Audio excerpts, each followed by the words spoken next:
Hi, everyone. Welcome to the fine print. It is probably just going to be me today, so you are stuck with just me. Dagabadia has librarian-like things to do, so let's get into it. I definitely wanted to come on today so that we could talk a little bit about the Library of Congress and the president's attempted uh, seizure, I guess you could, the way it's going over there. So. A lot of people don't really understand, or not that they don't understand, a lot of people hear the Library of Congress and they imagine this big old grandiose architecture that is contains like all of the most exclusive things that the country has. And in a lot of way it kind of is. It's a very old building. It's a very old institution. And I'm just going to tell you a little bit about it to kind of I guess, what's the word I'm looking for? It's not at the high level that you think it is, like unattainable, I guess it is. It is really the people's library. It is supposed to be the Library of Congress. So Congress is the body of the people. So it's the people's library. So what does that mean? Can anybody use it? Yes, anybody can use it. There's a little bit on of restriction on it though. It's not your traditional take your kid to story time type library, obviously. Um, a lot there's no like requirements really to access the library if you want to go into that famous reading room. The thumbnail for this live stream, that's the famous reading room that you normally see and probably think of when you hear the words the Library of Congress. So a lot of times they might restrict it to researchers, but that's a really broad area. You can, as long as you're 16 years old or older, you can access it. If you're younger, you can still access it. You just have to be with parent guardian type thing. So, what's the point of the Library of Congress? Well, it is. Let me just give you a little bit of boring history, which I don't think is boring, but a lot of people might. So, the Library of Congress was set up by John Adams, the number two of the line of presidents, and it was basically to keep track of America's stories in a way. Now, the founding fathers were really into keeping records and history, and they were very well aware of their legacy and the role it will play in American history. And we know that because they're so keenly aware of this, they, try to set up safeguards for the country to prevent a king. You hear that? That's Washington and Jefferson rolling in their grave. I digress. But what they're trying to do in 1790, whatever, is not only make those records available in a sense for history to look back on, but make them available to everybody. So it's not like they called it, the President's Archive or House of Records or, something. They called it the Library of Congress. And we know that they very deliberately made Congress the most important body of all of our government. Why? Because it's first. The people were always supposed to be behind our government. And so I'm not going to get into too much American history, but you kind of have to really understand why I feel like this is important to talk about. So John Adams sets up this library, and it's part for the people. In part, it's also to house the records. That's not the right word I want to use. The stories of America. And there's actually a law that says that every book published in the United States must, a copy must go to the Library of Congress. Now, I'm not really sure the legalese of it, but it's really that its record now goes to the Library of Congress, and then the librarian in charge with acquisitions of books and materials will say, yeah, we should keep that. So basically, they wanted any book published in the country to make itself aware to the Library of Congress so it could be collected and recorded of sorts. And I don't want to say records in a sense because the National Archives is like the records place, but the Library of Congress is too. So the Library of Congress was really to house the country's information in story form in a way. So Jefferson, a lot when he passed away, his library, he was very big. Most of the founding fathers have something to say about how important libraries and education is in a public sense, because that's how you keep the public educated and aware that they need to be involved in their civics to prevent tyranny, to prevent fascism. I'm not sure if that was a word that they might have used, but they were trying to prevent what we are living through today. So, the Library of Congress. As history rolls around, it becomes much larger, much bigger, and it really starts to provide services in addition to just being a place to store the books. So, we'll fast forward now to today. What does the Library of Congress do for us? And it's not that it does something directly for the American people. Anytime an issue is coming to Congress, whatever it might be, chances are that congressperson who, especially when it's being talked about in committee and they can't just kind of like hide behind and pretend like when they actually have to know something about an issue that's coming before them, they will go to the Library of Congress, and there's an entire division devoted to this, the Congressional Research Service. And if you're a researcher, if you're just a nerd that likes to know about things, it is one of the most helpful sources of information ever, particularly if you're researching something that you don't really have a lot of background in or don't really understand it. And I used an example in a video I made earlier in the week about net neutrality. So net neutrality, probably going from 2000 to present day, has been really hotly debated and a little bit in the public sense, but really in behind the scenes of a lot of businesses and not just internet companies, really anything that touches the internet. So what's net neutrality? That's a good question. The general sense of it is that it makes it illegal for companies to be able to, um, you know, not necessarily target ads, but they can't, internet companies cannot exclusively speed up their internet for one demographic or one customer or charge more. The internet runs at the same speed, no matter what. Internet companies deliberately slow it down or make it hard for you to upload something quickly so they can charge more for that. And so net neutrality said, my dude, you can't do that. And so where net neutrality becomes a problem is it can lead to discrimination. It can, if you want to target only people and you could say, well, that's advertising. Yeah, but it becomes class because if you only want wealthy people to know about something, but you don't want lower income families to know about it, you target the people that pay for the faster internet speed because they can afford it.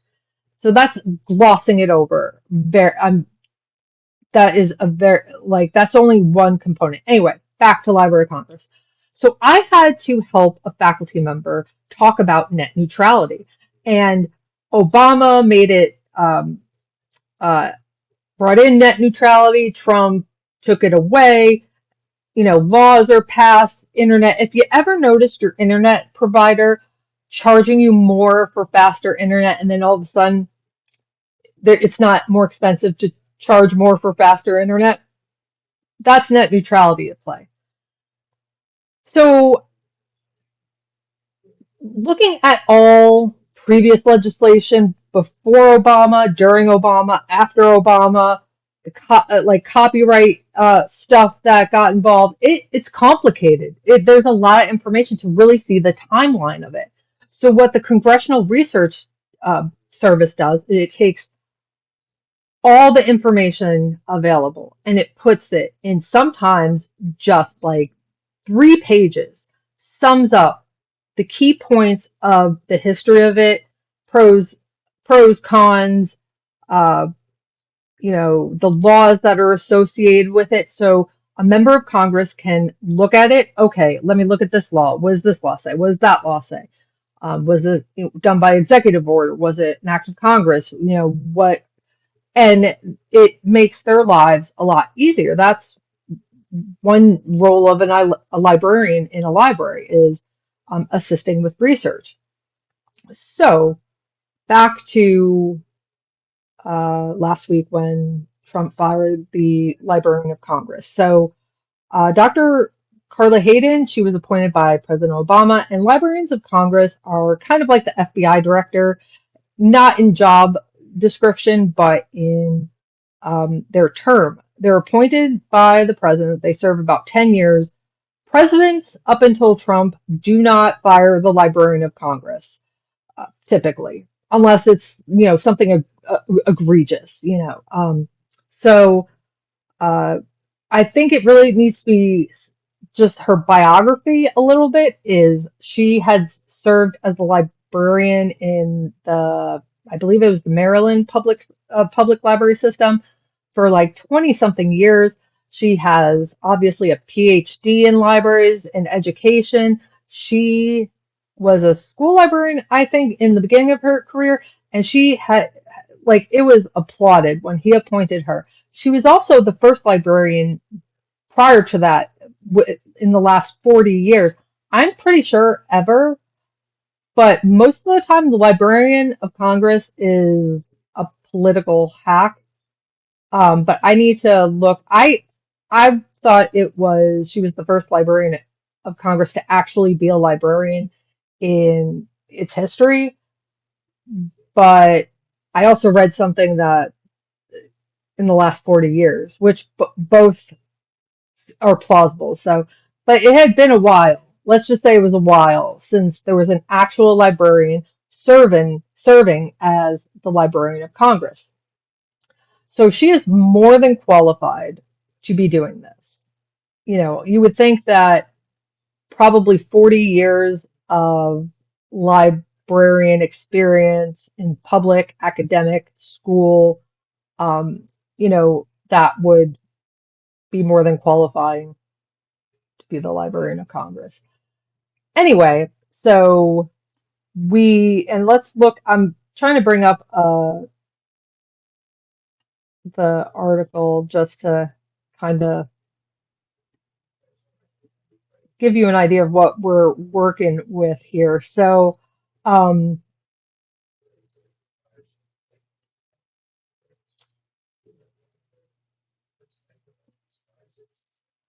so yeah, the library is really old, 225 years, and it's true. The Library of Congress, this is a big deal, and I'm going to get to why. And I think if you're watching this, likely you can already guess why this is a big problem. This is the new Librarian of Congress. I think he's also the Deputy Attorney General of the U.S. So like a step down from Pam Bondi. Todd Blanche, who is also his defense attorney in the Stormy Daniels cases in New York. He's such a sleaze bag. Good God. So it's like, okay. So it's reported from, I'm looking at AP, but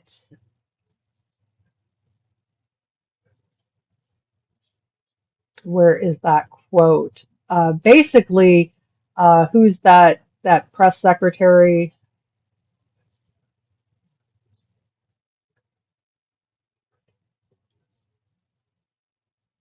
Okay, I suppose it doesn't matter, but the press secretary, she said that they were concerned about DEI hirings and that children had access to uh, children's books that were inappropriate.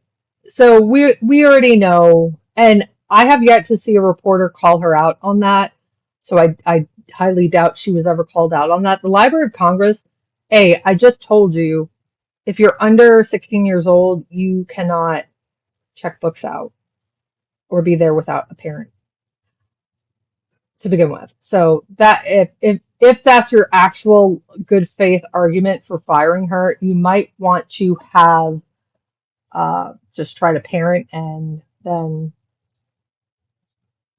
you know, but anyway, so they were concerned about pornographic books, children's books, that the Library of Congress does have a children's section because, like I told you, they collect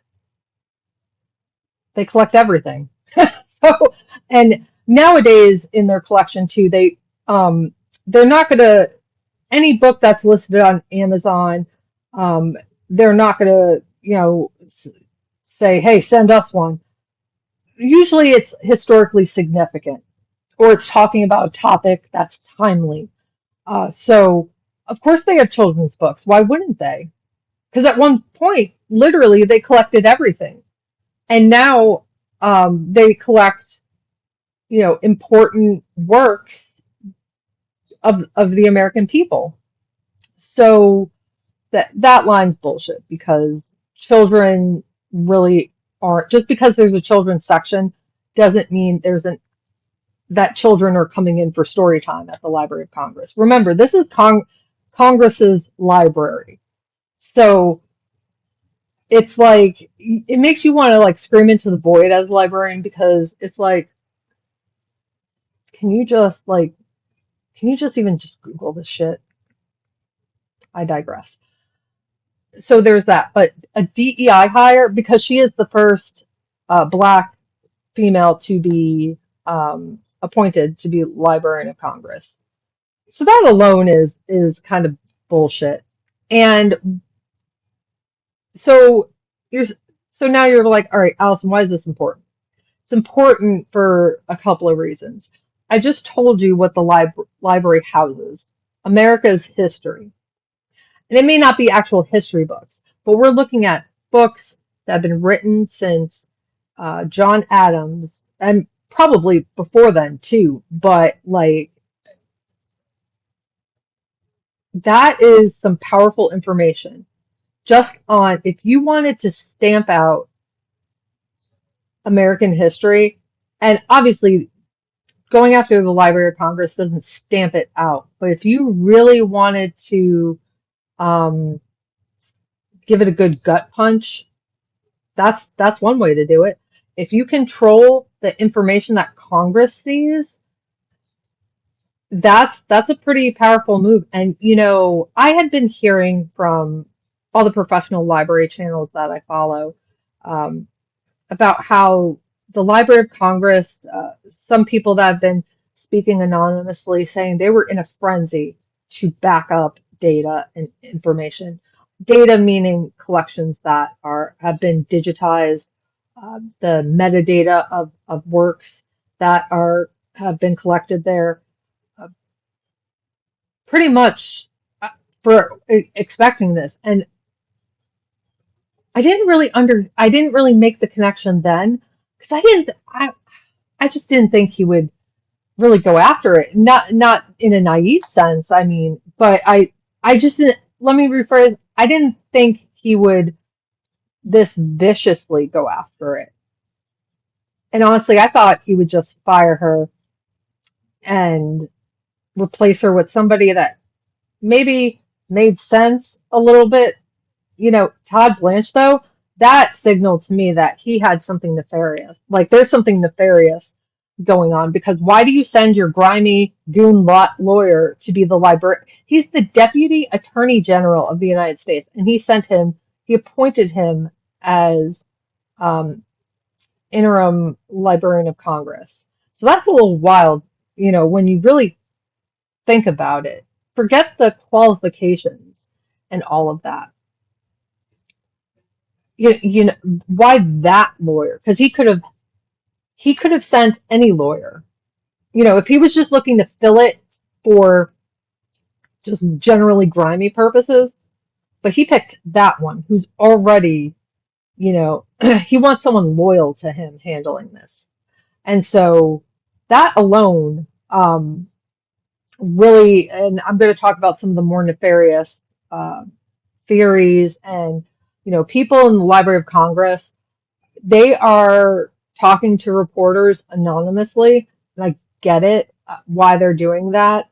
Um, that's a tough spot to be in because libraries generally do not get attention. I mean, if you're watching this now, you may or may not have heard of this. Yeah, Cynthia, he is a thug, isn't he? But like, this isn't because there's the zone's flooded.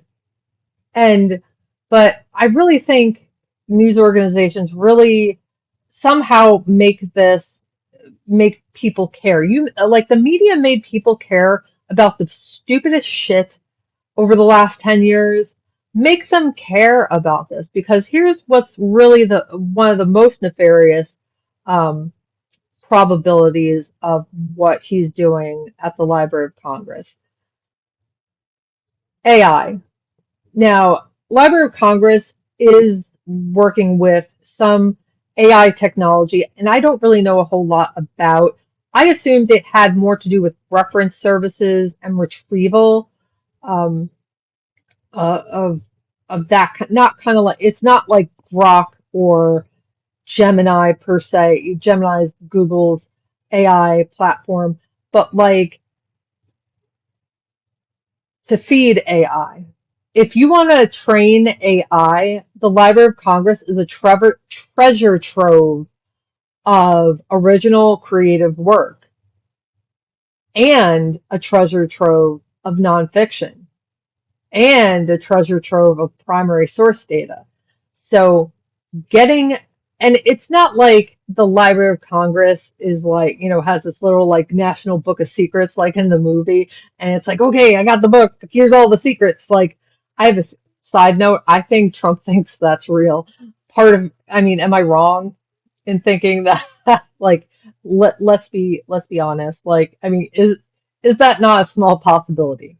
Anyway, so using that, the Library of Congress is a huge treasure trove of information that you can feed to Grok or whatever Mark Zuckerberg's Meta's new AI training. I mean, think about how powerful Meta's new AI platform will be. All the data he's been collecting on us since 2000, what was it, 6, 7, and then couple it with the Library of Congress's data and information. I mean, that's potent. Like if you really wanted to create something, not just for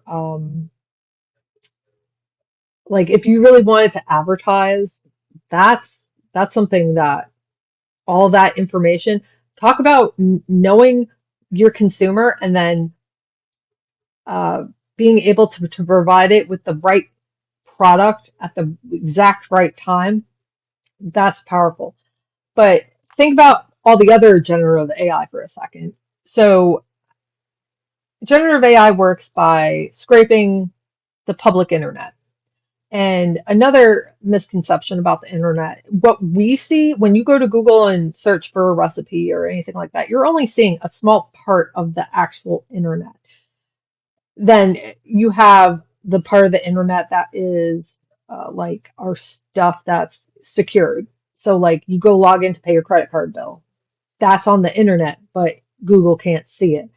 Or you have the dark web, uh, which makes it a lot of times and I don't know how this is done. This is out of my league, but it's the stuff that uh, a commercial search engine does not see for a whole host of reasons.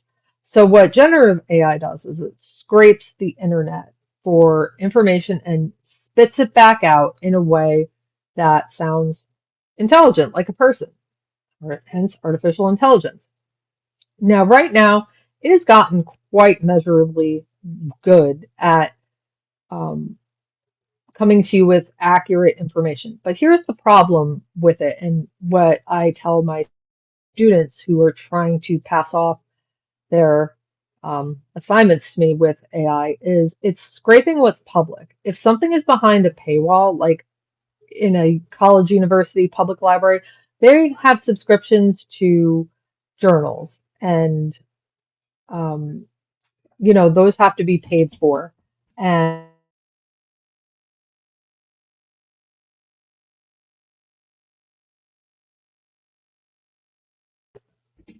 my daughter just interrupted. Apparently, Joe Biden's been diagnosed with cancer. That is terrible. We'll have to keep an eye on that story. She doesn't usually, sorry to just kind of uh, tune out, but she doesn't usually disturb unless there's something, serious. But so anyway, AI. So if something's behind a paywall, like a journal article that has a subscription base to it, um, none of them can see that. So imagine getting all that information that you don't have to worry about a paywall. It's getting copyrighted creative works and feeding it to Grok or ChatGPT or whatever Meta's thing is called. And that's what a lot of people have, especially with the graphic AI stuff that comes out, creating art, pictures, animated graphics. It's scraping the internet to see what's public and then spitting something back out. So it may not be stealing the work itself, but it's getting inspiration from it. And that can be a real problem, particularly with art and digital art, or if you if you paint something and then take a picture, put it on, that can be a real problem because that's your copyrighted work. So now he also fired the director of the U.S. Copyright Office. And here's the thing about copyright. Copyright's complicated. When it comes to like lawsuits and stuff, here's the thing with copyrights. And I don't know if Trump realizes this or not. Okay, if I scribbled something on a piece of paper, it's at its moment of creation, it's copyrighted. That's what the law says, right? But then we also have fair use. So what does fair use mean? Fair use is um, I quote something from a book in an article I'm writing, or I'm talking about in a video, or I'm showing a book and I'm showing a page of the book.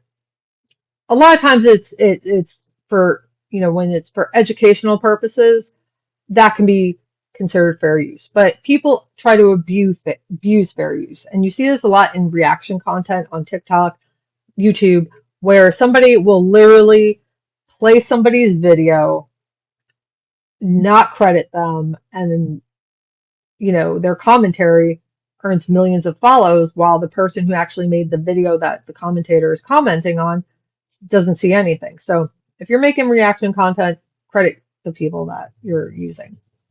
And there were quite a few scandals with some really high profile YouTube creators, because you are stealing somebody's work, and that's just the reality of it, whether you like it or not, that you're breaking copyright. So this is one way around copyright laws to feed to AI. And let's say you ask Grok a question, or ask it to make you a picture, and it pulls from somebody's digital art that's like eerily similar in a lot of respects. Sure, that artist can go to court, sue, will likely win, but it takes years to recoup that cost. It takes years. I mean, think about artists, music artists that have sued companies for exploiting their work. It took years for them to get results. And most of the time, if you're just, a small-time artist painting for the love of painting and sharing your work online, you can't sue them. You can't sue that, and you can't prove that. And it would be hard to tell a judge, or unless it's really quite that blatant that, I mean, who are you going to sue? Do you think you're going to be able to successfully win against Meta? Probably eventually. I would be that confident to say, but it would take 10 years. I mean, copyright cases take often decades. I've heard of publishers um, fighting against what was that, the Gutenberg Project for like 15 years because the Gutenberg Project is they um, digitize and publish works on the internet open. And say what you will, I appreciate the thought, but yeah, I mean, how can you really, what would you expect to happen? But a lot of work is also in the public domain. So public domain means if you don't know, if you, and you're watching this later, that it's no longer copyright protected. So um, the usual time is life of the author plus 70 years. So, but you got to be careful with public domain. So Mickey Mouse is in the public domain. Yes and no. Steamboat Willie version of Mickey Mouse is now in the public domain because life of the author, Walt Disney, plus 70 years, the copyright to that image is now expired. Which is why a lot of companies that do animation like Disney, notice how Mickey has changed all throughout time. That version of Mickey is now in the public domain. Mickey, if you watched Mickey Mouse Clubhouse yesterday, that version of Mickey is very much copyrighted. So this is essentially why this is a problem. Um, and I think you're absolutely right, Cynthia. He will not spend, well, actually, he got kicked out of the building when he tried to go there.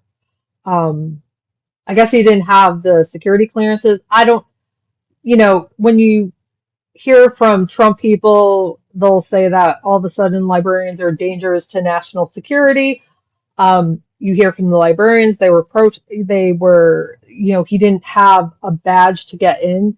And I don't think anybody had said anything to the library staff that, yeah, it like wasn't publicized that he was now the Librarian of Congress. So when some asshole, and we know who Todd Blanche is, but probably, sorry, that I didn't realize these were hanging out.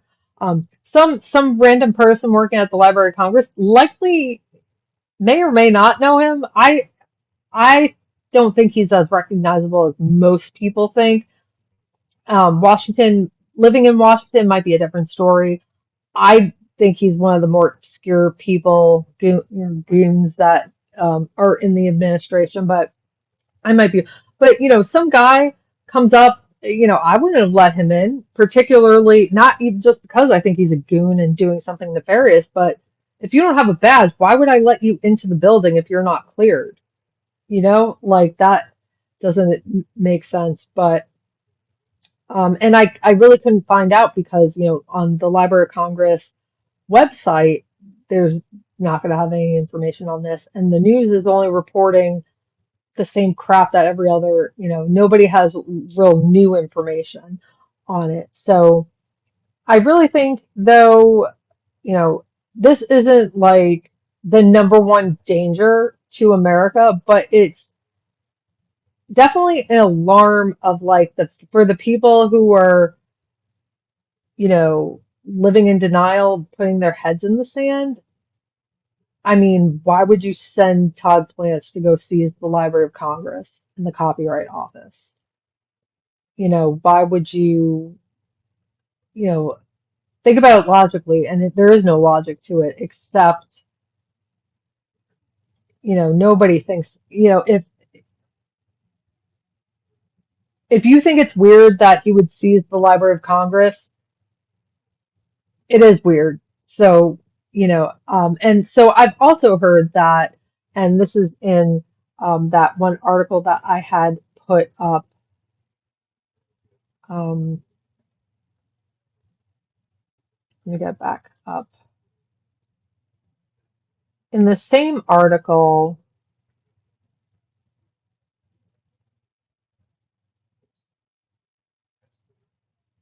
so the black headings that, just a side note, this is basically everything that every other news organization is reporting on. Who was she? Why was she fired?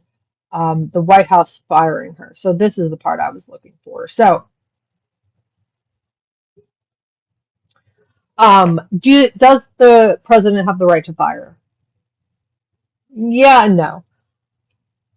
It's like I said, her position is kind of like the FBI director in the sense of they're not supposed to change every single administration. They are political appointees, but they're also, in a sense, like they're meant to be stable appointees. So, and what's even kind of odder is that her term ends next year. So I don't know about government employees like appointed positions. I'm not sure what that means in terms of if he was trying to take her benefits away or a pension. I don't know how that kind of stuff works. I've never worked at the federal level really, but it's the Library of Congress, and it is, and I say obviously, because it's Congress's jurisdiction. So apparently, there's some lawmakers who are really kind of like, dude, quit it. And partially it's a territory thing, but I have to wonder you know, if people actually saw this. It's something you should contact your congressperson about because they are going to be making decisions based on the information requested from the Library of Congress. So that was really, I think, the biggest danger is that you're controlling information that Congress sees. So that net neutrality report that I told you about from the Congressional Research Service, if the Library of Congress is under control of the executive branch, that means that they can essentially put the information they want Congress to see in a way. So that it's kind of like censoring them. So then they could probably influence them a lot more. They can prevent them from seeing certain things, certain reports. I really, if you're into research or just primary source information, really just look at the Library of Congress website. It's really fascinating, all of the collections that they have. And it's not just books. They have research guides. So if you're doing a research project for whatever, a lot of times they have a whole web page devoted to very niche, very specific topics. So they have a StoryCorps section, which is literal oral histories and stories from around the country, from around all sorts of different time periods. So StoryCorps goes to American towns and cities. You may have seen this in your public library. A lot of times, often, the public libraries will really do drives to get stories from people, and it can be really for any period. There's a lot of civil rights StoryCorps initiatives from the World Wars, civil rights era, like and by that I mean like when the Civil Rights Act was passed and into the Nixon era. So, time periods like that, veterans stories are a big StoryCorps collection. And I should rephrase that, veterans from uh, Iraq and Afghanistan wars. So, there's a lot of information slash data slash history there that can be altered. And now it makes sense why librarians and staff members were really going through this frenzy to back up the collections, because if you have somebody like Todd Blanche in there, I mean, it's not easy I assume it would not be easy to just delete everything. I don't think that's really possible. And let me tell you something. Even if a library has a card catalog that's digital, fully digital, and their physical card catalog, I'll date myself here. If you remember the physical card catalog where you literally flip through cards to look for books, I promise you there's an actual card catalog that isn't public accessible, because catalogers, God love them, are usually paranoid about databases being wiped. So they will keep a hard copy of the collection. It would not shock me. I'll just put it this way. It would not shock me if there was a literal paper card catalog in the basement somewhere, that their catalogers. I've yet to work in a library that didn't have that, that did not have a actual card catalog.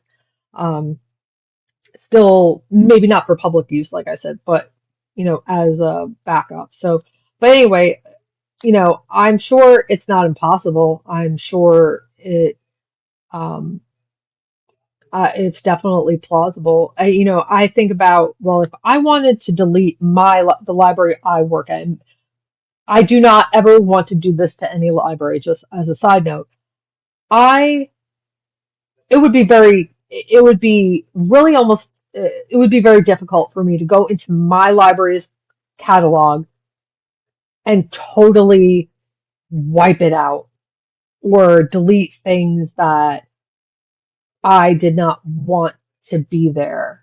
And then if I even just deleting the record of it doesn't delete the actual object. Even so, for example, if I want access to a journal article that is online or a report that's online, I can often see it, especially if it's a government document, I can see it in our catalog because our catalog's attached to the government publishing office in a sense, where we can easily download, upload their stuff into our catalog if we have it within our collection or we feel we need it. And depository libraries are a whole other topic, but so I can see that we have the record for it. It doesn't necessarily mean that record is in our collection. If I click on the link, it's saying it's online, it will take me to the URL to whatever website database is housed within the government.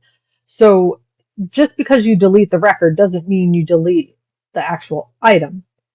It just means that the integrity of the catalog compared to the collection won't be right. So it could mean that you want to see if the Library of Congress has access to a journal or a book or this or that.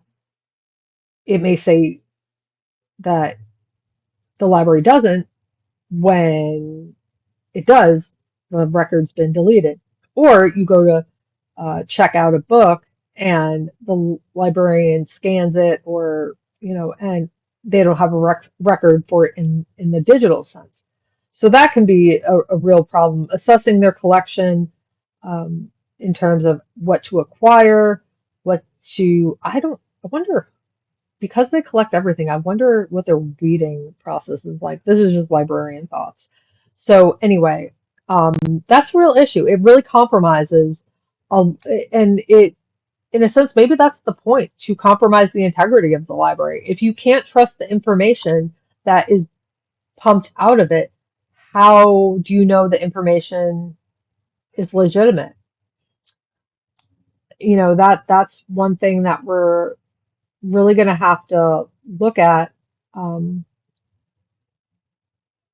when it comes down to uh, afterwards, that that there's a when we think of the damage that this administration is doing to the country, it is wild. All the damage that we as the public really won't see for decades.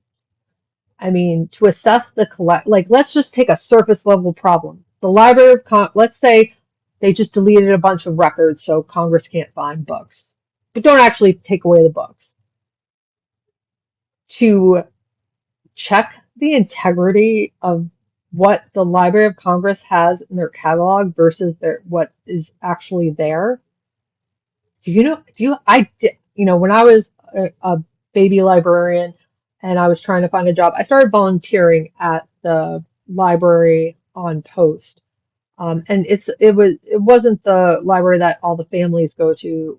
It was their academic library of sorts, and it supported the schools there. So, if a if officers were going to a particular training course, there they would, and we're taking actual classes for the military, they would go use that library because that's where they would find the information that they needed to look up and research. So anyway, my assignment to as a volunteer was to essentially check the catalog's integrity from what was there versus what was in the book. So it means you just took a big section of books on your cart and bring it to the computer and start scanning. It's not in there. Next, and repeat for repeat for several um, thousands, probably several. I probably By the time I left and I got my first big girl librarian job, I probably went through a solid 15,000 books. And I'm probably being conservative. And it's tedious work, but it's important. And because it's tedious, it's usually given to interns, volunteers, people like me. So to do that on the scale at the Library of Congress, dear God, I don't even want to know. I hope that's not what they're doing, is deleting the record, because that would be foolish. Um, but that might be, I mean, they were backing up tens of thousands of records, so why wouldn't they um, do something annoying like that? And a lot of them have no idea how libraries work anyway. So would it really surprise you if they said delete the records, and that it doesn't. I don't know. It's definitely gonna be an interesting story to see what happens going forward. And I'm always said that you should contact your representatives, and if nothing else, tell them, like, how can you make decisions, good, solid decisions for the American people that you swore that you would, and use the Library of Congress. Like, these people, even though they may not walk to the Library of Congress, they use the Library of Congress weekly, at least, in some capacity to make their decisions. If they say that they don't, they're lying, because I promise you they are using the Congressional Research Service. None of them know everything about every topic, and they're not going to sit there and go, please. At bare minimum, they are researching through the Congressional Research Service.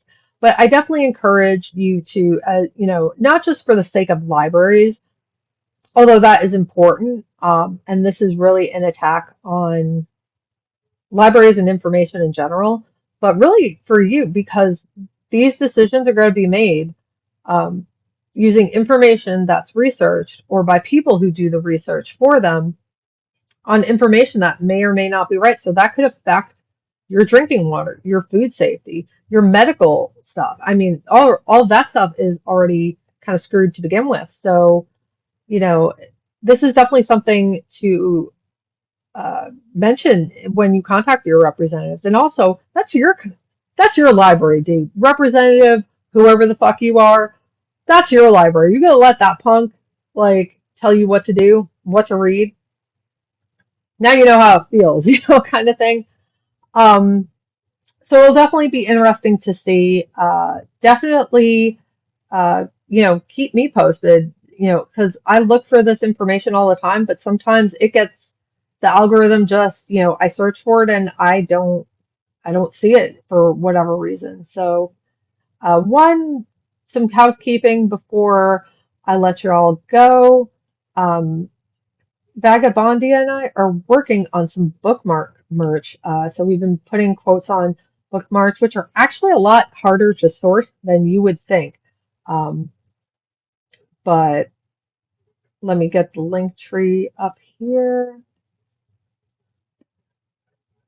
So here's our link tree, or for the Library of Democracy. Check out Project 2025's terrifyingly fast tracker.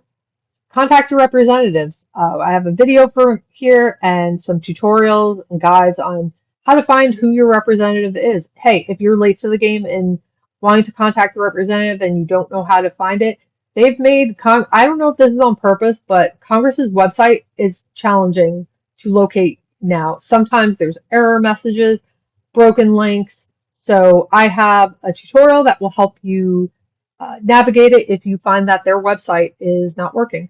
And then Five Calls is a really great source for not just also finding your congressperson if it turns out that you can't find it on the congress.gov website. They can help you find it. They have their own database. They have great tips for calling and talking to your representatives and senators. Then resistance information. Um, it's easy to feel really scared and overwhelmed by what is going on in our country, but there is also reason to be really hopeful and that we can beat this back. And that is Erica Chenoweth. She is a professor at Harvard, and she has studied for the last 30 some odd years nonviolent resistance. And what she discovered was that nonviolent resistance is twice as effective as armed resistance. So, nonviolent meaning uh, civic disobedience, protests, general strikes, that sort of thing. And armed, obviously, is pew pew. But and she discovered that if 3.5% of the population of a country rises up in nonviolent engagement and resistance, that every single time this has happened, the collective, the people were able to push back the authoritarian regime. So on my link tree, which is in the description, I have links to obviously my link tree, but this will take you to more information about this because as dark and as scary of a time as we're living in, it's not all is not lost, and we can beat this back.